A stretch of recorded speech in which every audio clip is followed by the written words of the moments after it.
GardaWorld is a global risk management and security services company, but more importantly, it is Canada's version of Blackwater.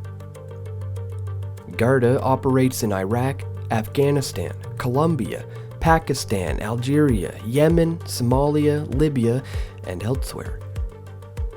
A Canadian business profile described the business as renting out bands of armed men to protect clients working in some of the Earth's most dangerous outposts.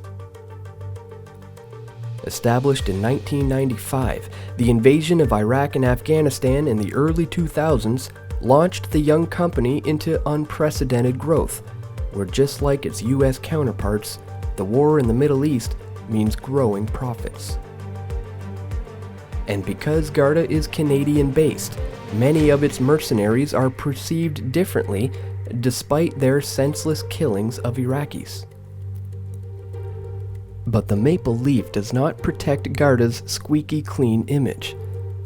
In 2012, 2 of its employees were caught with dozens of unlicensed AK-47 rifles and jailed for 3 months, with the head of Garda's Afghan operations facing 3 weeks of prison just 2 years later for similar charges. The head of Garda's Afghan operations, Daniel Maynard, had been in the Canadian Forces but was court-martialed for a reckless discharge of his weapon and having sexual relations with a subordinate. Garda provides logistical support for global oil firms in Nigeria as well as in Somalia, protecting energy contractors. Former Canadian Lieutenant Colonel Andrew Zudnich headed Garda's Libya operations, where in 2011 the company violated international law by aiding the anti-Gaddafi rebels in a move that eventually saw the toppling of Muammar Gaddafi. Proud of their accomplishments, Garda labeled itself a market leader in Libya, with over 3,500 staff providing protection, training, and crisis response.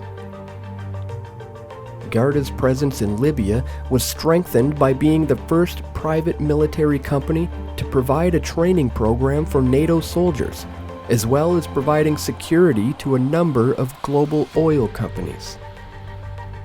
The Montreal company is a revolving door for retired Canadian, British, and US forces. Garda, like Blackwater, is a private military company, a group of mercenaries that violate international law, work for crony capitalist organizations, and operate without the traditional limitations of a taxpayer-funded military. Keep this in mind the next time you hear someone talk about the changes in foreign policy from Stephen Harper to Justin Trudeau.